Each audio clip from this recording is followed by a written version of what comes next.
अस्सलाम वालेकुम नाज़रीन, आप देख रहे हैं प्रोग्राम न्यूज़ आवर और मैं हूं बतूल राजपूत। आज हम 3 अहम मौज़ूआत के हवाले से बात करेंगे। सबसे पहले इस मौजू पे बात करेंगे कि पाकिस्तान पीपल्स पार्टी की सेंट्रल क़यादत लंदन में है और नून लीग की सीनियर लीडरशिप से मुलाकातें करेंगे।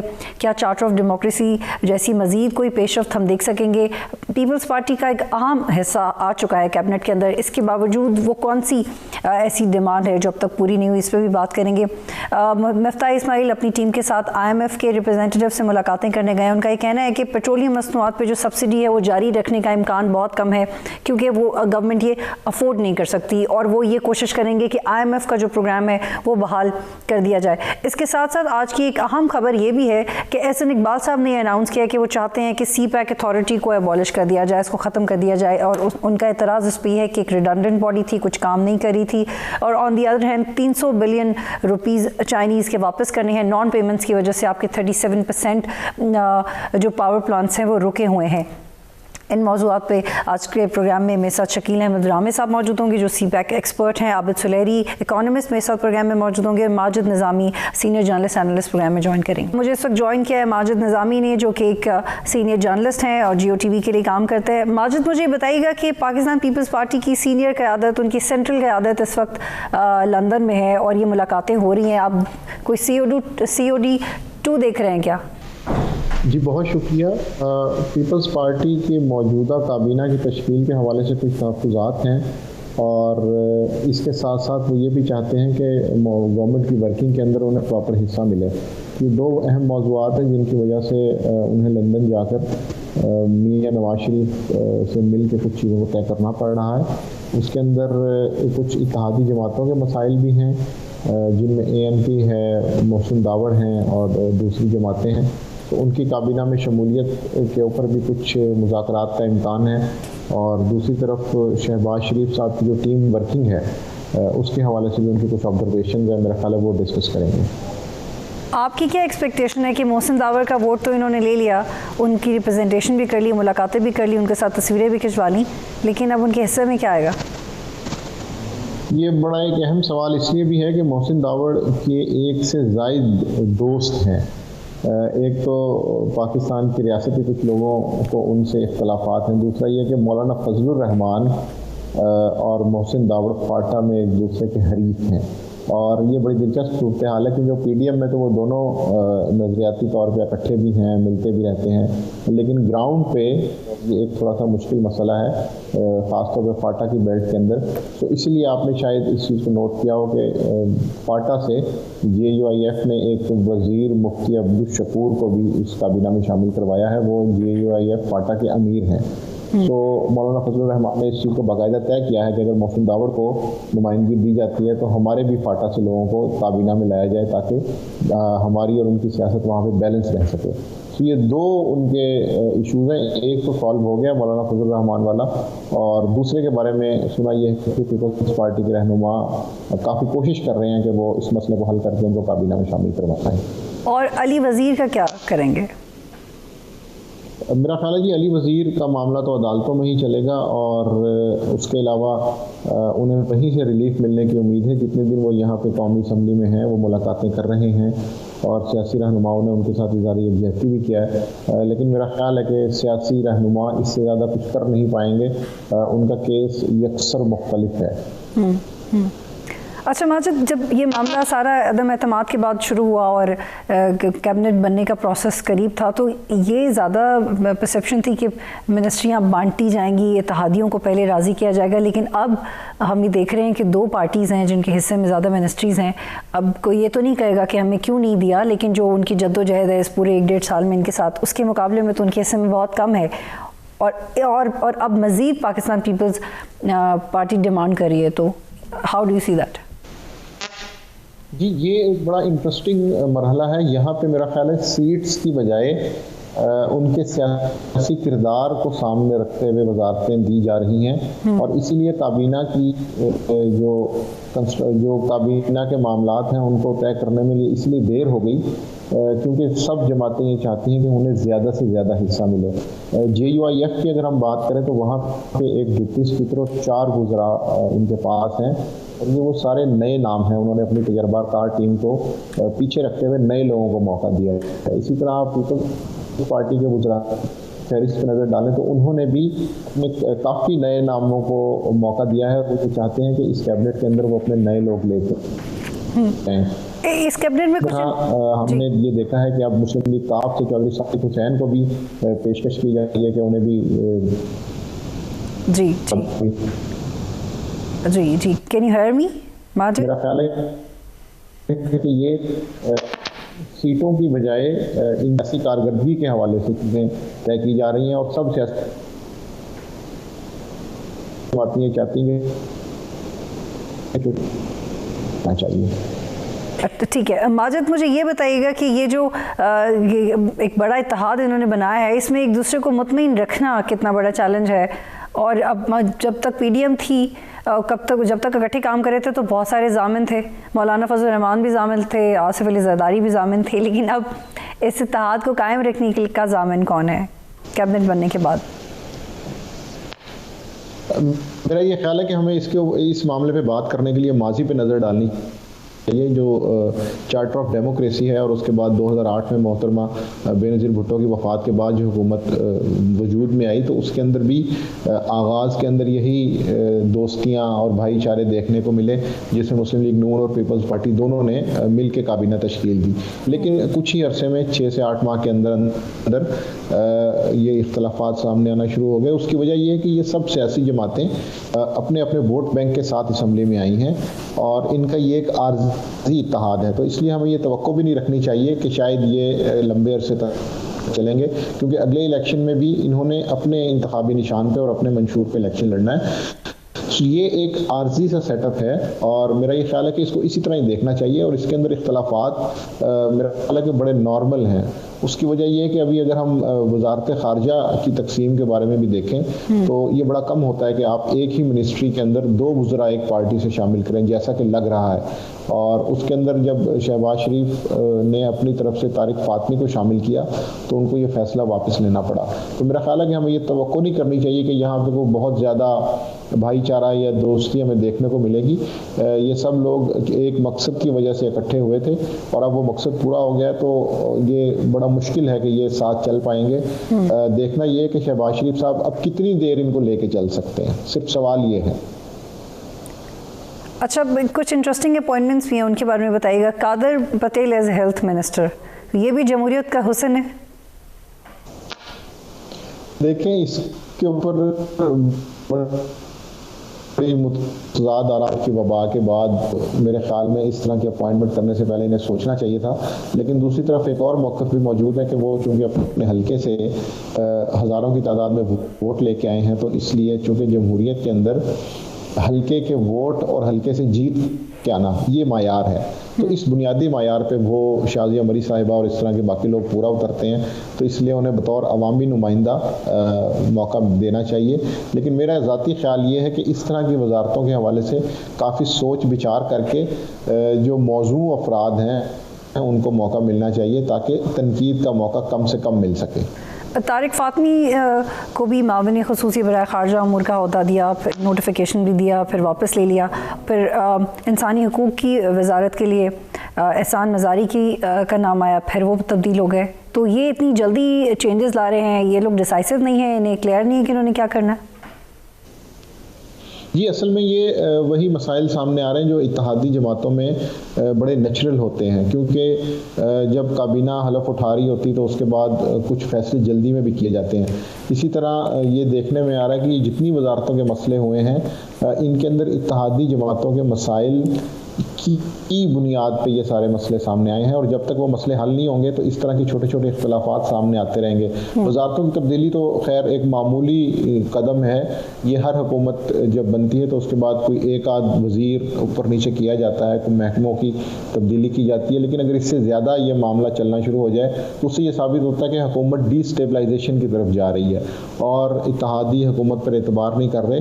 तो अगर ये मामला इससे आगे बढ़ता है, एक दो वजारतों के हवाले से तो ठीक है, अभी 4 मिनिस्टर्स को वजारतें नहीं मिली, अगर उनको भी मुनासिब तरीके से एडजस्ट किया जाता है तो ये कहा जा सकता है कि हुकूमत अब दुरुस्त रुख पे जा रही है। ठीक है माजिद, मेरा आपसे आखिरी सवाल है, शॉर्टली मुझे आंसर कीजिएगा कि अब ये बड़ा क्लियरली इन्फॉर्म किया जा रहा है कि इमरान खान की जान को ख़तरा है, उनको खुद भी पता है, गवर्नमेंट भी इन्वॉल्व है, उनको सिक्योरिटी भी दे रहे हैं, तो फिर ये कन्वे करने में मसला क्या आ रहा है, इनकी कोऑर्डिनेशन में क्या मसला है? क्या वो फिर भी जलसा जा रहे हैं? उनको कहा भी है क्या वीडियो लिंक के थ्रू खिताब कर लें?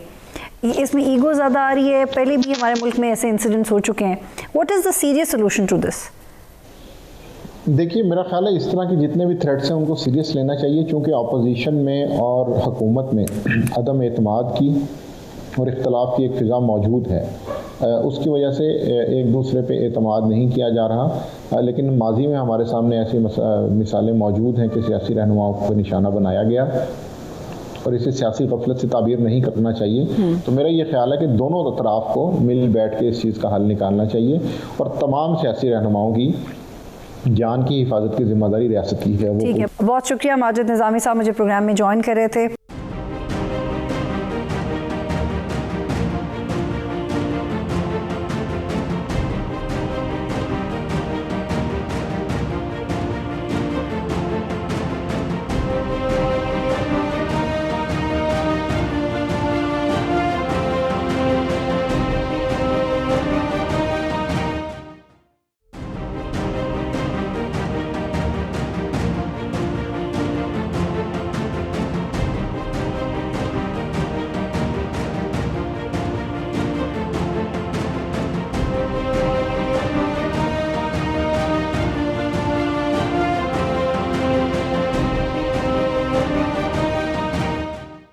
जी, आबिद सुलेरी साहब ने मुझे प्रोग्राम में ज्वाइन किया। आबिद साहब, ये बताइएगा कि मिफ्ता इस्माइल साहब ये कह के गए हैं कि वो IMF का रुका हुआ प्रोग्राम बहाल करवाएंगे। उनका इससे क्या मतलब है और इससे क्या रिलीफ है जो हमें एक्सपेक्ट करना चाहिए?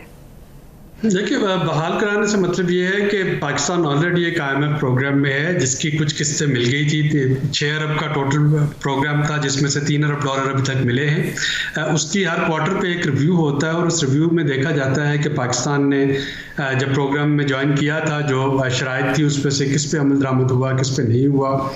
जो 7वां रिव्यू था वो उस वक्त तातुल का शिकार हो गया था पॉलिटिकल अनसर्टेनिटी की वजह से। पाकिस्तान को उस रिव्यू के इख्तिताम पे $1 बिलियन जो था वो मज़ीद मिलना था, लेकिन वो एक जो सियासी अदम इस्तेहकाम आया तो उसके बाद वो तातुल का शिकार हो गया। अब जो मौजूदा हुकूमत है, जब ये अपोजिशन में थी तो उस प्रोग्राम की बहुत सी शराइत अपोजिशन में होने के दौरान इसकी कड़ी वो जो थी कंसर्न्स थे। स्टेट बैंक की ऑटोनॉमी है, उसमें जो था मुख्तलिफ एग्जम्पशंस विड्रॉ की गई थी मिनी बजट के ज़रिए रिलीफ पैकेज के बारे में कि वो कंटिन्यू रहेगा या नहीं रहेगा।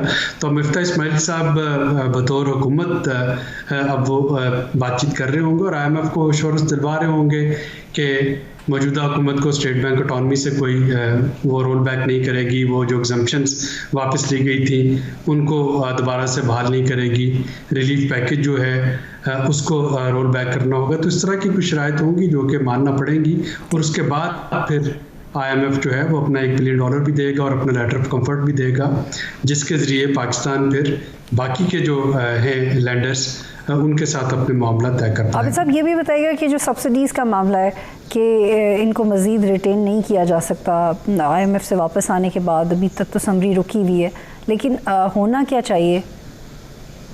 देखिए, इस वक्त आपके पास एक कैच 22 सिचुएशन है। पूरी दुनिया में एक रशिया यूक्रेन वॉर के बाद एनर्जी प्राइसेस जो हैं वो रिकॉर्ड हाई हैं। उसमें हर मुल्क अपने तौर पे कोशिश कर रहा है, कहीं पे जहाँ पे उनके पास कुशन है रिलीफ दे रहा है, यहाँ पे कुशन नहीं है वहाँ पे प्राइसेस पास ऑन की जा रही हैं। पाकिस्तान के लिए जो आइडियल सूरत हाल बनती है वो यही बनती है कि यहाँ पे टारगेटेड सब्सिडीज़ दी जाएँ। जो मोटरसाइकिल वाले हैं, रिक्शा वाले हैं, चिंची वाले हैं, उनको तो सब्सिडी दी जाए, बाकी जो हैं उनके लिए शायद प्राइसेस पास ऑन करना पड़ेंगी, शायद नहीं यकीनन पास ऑन करना पड़ेंगी और उसमें मिडिल क्लास जो है वो हिट होगी बदकिस्मती से। लेकिन ये जैसा कि मैंने कहा कि इस वक्त पाकिस्तान की एनर्जी प्राइसेस पूरे साउथ एशिया में सबसे कम है।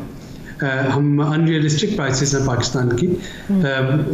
आज दुनिया में जो क्रूड रेट चल रहा है वो कोई $110 से $111 पर बैरल चल रहा है। हमारी एनर्जी प्राइसेस जो है वो तकरीबन $80 पर बैरल पे मुंजमद हैं। तो जाहिर है कि हुकूमत के पास इतने रिसोर्सेज नहीं हैं कि वो क्रॉस द बोर्ड सबको सब्सिडी दे सके। अब दूसरा जो मामला इसमें यह है कि अगर इसको रोल बैक किया जाएगा तो हुकूमत की जो पॉलिटिकल कैपिटल है उसको हिट लगेगी। अगर रोल बैक नहीं किया जाएगा तो IMF का प्रोग्राम बहाल नहीं होगा। मुल्क की तो इनके पास ऑप्शन क्या है फिर? जी, ऑप्शन क्या है फिर? ऑप्शन मैं बता रहा हूँ ना कि ऑप्शन यही है कि बिस्प का डाटा इस्तेमाल करते हुए जो 2 व्हीलर 3 व्हीलर है उनको वन ऑफ पेमेंट शायद कर दी जाए एक टारगेटेड सब्सिडी की शक्ल में। बाकी सबको पेट्रोल की प्राइसेस और डीजल की हाई प्राइसेस देना पड़ेंगी। इसके अलावा कोई और ऑप्शन इस वक्त सामने नहीं है। आबिद सुरैरी साहब, कल हमारी फ़रूख सलीम साहब से भी बात हो रही थी और उनसे भी मैंने सवाल पूछा था कि ये जो हुकूमत अब बनी है ये किसी होमवर्क, बज़ाहिर तो किसी होमवर्क के साथ नहीं है, वो अपनी इंटरव्यूज़ में भी यही दावा करते रहे हैं, और लेकिन क्या कुछ शॉर्ट टर्म प्लान है उनके जहन में? तो वो भी कह रहे थे कि वो उम्मीद तो दिलाते हैं लेकिन फ़िलहाल उनके पास कोई शॉर्ट टर्म प्लान है नहीं। आपकी क्या तवक्को है? देखिए, पहली सबसे चीज़ जो देखनी है वो तो देखनी है कि ये हुकूमत कितने अरसे के लिए है। क्या ये लेजिस्लेटिव रिफॉर्म करके नए इलेक्शन करवा देगी या इसको 15 महीने पूरे करने हैं। इसी तरह से ये भी देखना होगा तीसरा फैक्टर कि इसके इत्तेहादी जो हैं वो तो इसको डिच नहीं कर जाएंगे, या अपोजिशन जो इस वक्त रैलीज और जो इमरान खान साहब इस वक्त जलसे जुलूस कर रहे हैं और जो इस्तीफे दिए हुए हैं PTI ने, उनके दबाव में आकर तो जल्दी इलेक्शन नहीं करवाना पड़ जाएंगे। तो अभी अनसर्टेनिटी जो थी वो ख़त्म नहीं हुई है, और जब तक अनसर्टेनिटी ख़त्म नहीं होगी तब तक प्लान जो है वो सामने नहीं आएगा। क्या ये प्लान जो है वो 2 महीने का होगा, वो 4 महीने का होगा, वो 1 साल का होगा? तो अभी तो हर चीज़ जो है वो एडहॉक पे नज़र आ रही है। अगला बजट जो होगा, जो कि जून के पहले हफ्ते में देना है, वो बड़ा इम्पॉर्टेंट है कि वो बजट जो है क्या उसमें हुकूमत जो है वो पॉपुलिस्ट मेजर लेगी या हुकूमत जो है वो एक मैक्रो इकोनॉमिक स्टेबिलिटी की तरफ जाते हुए टफ मेजर लेगी, और उन मेजर्स की बेसिस पे शायद आपको प्लान का थोड़ा सा अंदाज़ा हो सके। फिलहाल काफ़ी मुबहम सूरत हाल है। ठीक है, ये भी समझाइएगा कि जब 10 अप्रैल के बाद डॉलर एकदम से नीचे गया और अब एकदम से ऊपर आ रहा है, ये जो वक्ती तौर पे रुपए की कदर में इजाफा हुआ था, ये क्यों हुआ था और अब फिर डॉलर महंगा हो गया, क्यों? देखिए, वो जो वक्ती तौर पे इजाफा हुआ था वो सियासी अदम इस्तेहकाम से निकलने के फ़ौरन बाद आपने देखा कि स्टॉक एक्सचेंज में भी बेहतरी आई, रुपए की कदर भी बढ़ी। बहुत से लोग पैनिक बाइंग कर रहे थे, बहुत से लोग डॉलराइजेशन कर रहे थे, ये देखते हुए कि शायद ये अदम इस्तेहकाम बहुत बढ़ ना जाए।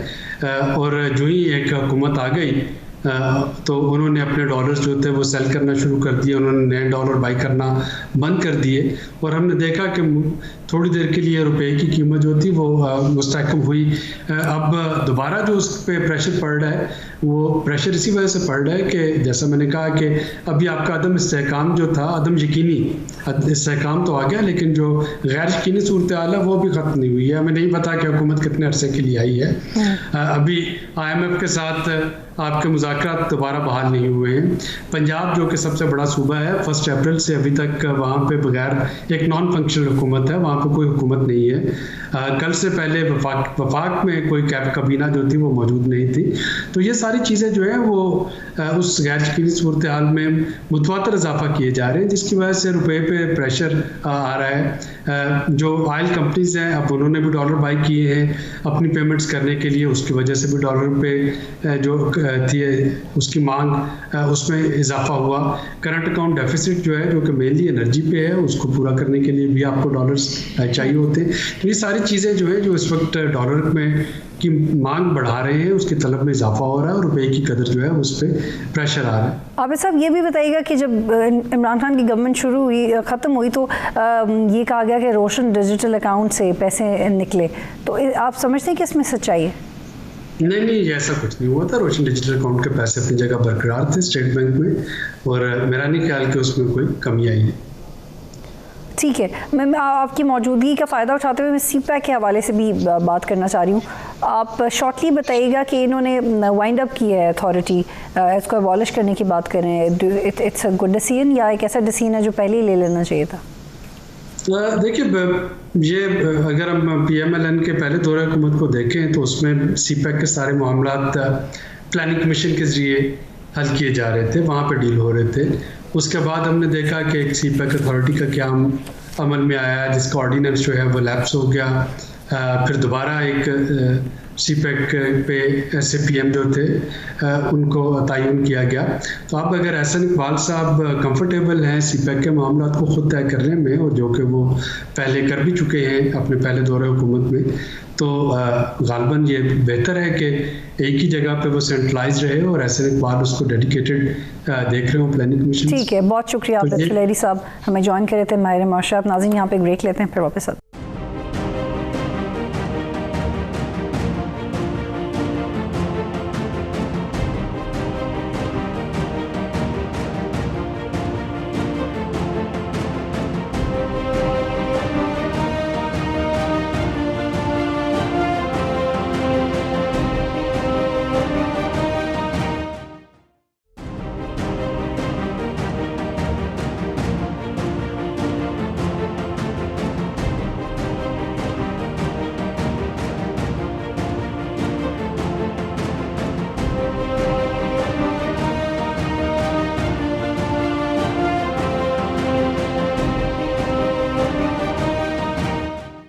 प्रोग्राम में खुशामदीद नाज़रीन। मुझे शकील अहमद रावी साहब ने ज्वाइन किया है जो कि सीपैक के ऊपर भी एक्सपर्ट हैं और उन्होंने किताब अंडरस्टैंडिंग चाइना फॉर फ्यूचर लिखी है and he is the right person to talk to on the subject. बहुत शुक्रिया शकील साहब मुझे प्रोग्राम में ज्वाइन करने के लिए। मुझे बताइएगा कि ये जो एक डिसीजन सामने आ रहा है कि गवर्नमेंट वाइंड अप करना चाहती है सीपैक अथॉरिटी और एक पैरेलल बॉडी की अब ज़रूरत नहीं है, इस फैसले की अहमियत को आप कैसे देखते हैं और आप ये समझते हैं कि पहले ले लेना चाहिए था ये फैसला?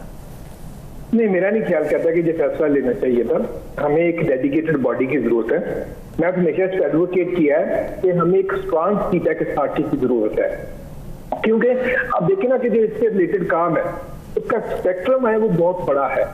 वो यानी कि एक मिनिस्ट्री जो आप बात करते हैं जो 10 काम और भी साथ कर रही है उससे ये मैनेजेबल नहीं है। आप देखें स्पेशल इकोनॉमिक जोन्स है, रोड कंस्ट्रक्शन है, एग्रीकल्चर कॉर्पोरेशन है, साइंस एंड टेक्नोलॉजी में कॉर्पोरेशन है, इस तरह से सोशल सेक्टर में ऑपरेशन है, तो डाइवर्स फील्ड है। अब उनको कैसे करने के लिए आपको एक डेडिकेटेड बॉडी चाहिए जो इस काम को आगे लेके चल सके, और इसके लिए जो काम को आगे लेके चलने का मतलब ये नहीं तो बॉडी बनाने बल्कि उसको एम्पावर करना है कि वो डिसीजन भी ले सके और उन डिसीजन को इम्प्लीमेंट भी कर सके। आप देखें, मैं आपको मिसाल देता हूँ, चाइना ने जो स्पेशल इकोनॉमिक जोन्स बनाने शुरू किए थे उसके थोड़ा सा अर्सा पहले इंडिया ने भी किए थे। अब इंडिया के इकोनॉमिक जोन का आपको पता हो शायद ना हो, ना मुझे पता है, चाइना इंडिया की इकोनॉमी वहीं की वहीं है, यानी कि $3-4 ट्रिलियन से आगे नहीं बढ़ रही। अब आप चाइना को देख लें, चाइना दुनिया की दूसरी बड़ी इकोनॉमी बन गई। क्यों? तो चाइना ने जो स्पेशल इकोनॉमिक जोन बनाना शुरू किए थे वो वहां सारी फैसिलिटीज थी, रजिस्ट्रेशन का वहां पर जो बनाते थे सारा कुछ बनाते थे, एक ही पॉइंट पर सारी सर्विसेज मिलती थी, उसको वन रूफ स्ट्रेटेजी कहते थे। हमारे क्या चाइना इंडिया का क्या था कि जो हमारे सिस्टम में बैठा है, यानी कि बहुत सारी मिनिस्ट्रीज इन्वॉल्व है, बहुत सारा ब्यूरोक्रेसी इन्वॉल्व है, एक जगह से दूसरी जगह भागो, दूसरी से तीसरी जगह भागो। इन वजह से इंडिया के स्पेशल इकोनॉमिक जोन इतने सक्सेसफुल ना हो सके जितने की चाइना के हुए, और चाइना वो उसको बिल्ड करता हुआ दुनिया की दूसरी बड़ी इकोनॉमी बन गया। इसी तरह हमें सीपैक अथॉरिटी चाहिए कि जिसके पास ये सारे इख्तियारात हो, रजिस्ट्रेशन से लेके जो कि क्या कहते हैं प्रोसेसेस को इम्प्लीमेंटेशन करने तक। मैं आपको यहाँ पे रोकूंगी शकील अहमद रावी साहब, एक सवाल है जो आपसे करना चाह रही हूँ। आप ये कह रहे हैं कि सुपरविजन के लिए अथॉरिटी एक बॉडी की जरूरत है, लेकिन एहसन इकबाल साहब कह रहे हैं कि 37% जो इंस्टॉल्ड कैपेसिटी है 1980 मेगावाट्स वो इसलिए काम नहीं करे कि चाइनीज़ इन्वेस्टर्स के 300 बिलियन ड्यू देने वाले हैं, और जिस वक्त ये शिकायत लगाई गई शौकत तरीन साहब को तो उन्होंने 50 बिलियन रुपए तो वापस कर दिए, लेकिन बाकी पैसे वहीं की वहीं रहे। तो अगर ये बॉडी इफेक्टिव होती, बल्कि उसके तो चेयरपर्सन भी नहीं आए फिर देखें, यही बात मैं कह रहा हूँ, उस बॉडी को कभी इन्होंने यानी कि एम्पावर किया ही नहीं, उसको सिर्फ एक कोऑर्डिनेशन हब बना के रखा हुआ था, उसको एम्पावर्ड नहीं किया। उसके बाद डिसीजन मेकिंग की कोई पावर नहीं थी, डिसीजन के इम्प्लीमेंटेशन की कोई पावर नहीं थी, वो सिर्फ कोऑर्डिनेशन का काम करती थी। मेरा पॉइंट ऑफ व्यू ये, आपको उसको करना स्ट्रॉन्ग, नंबर 1।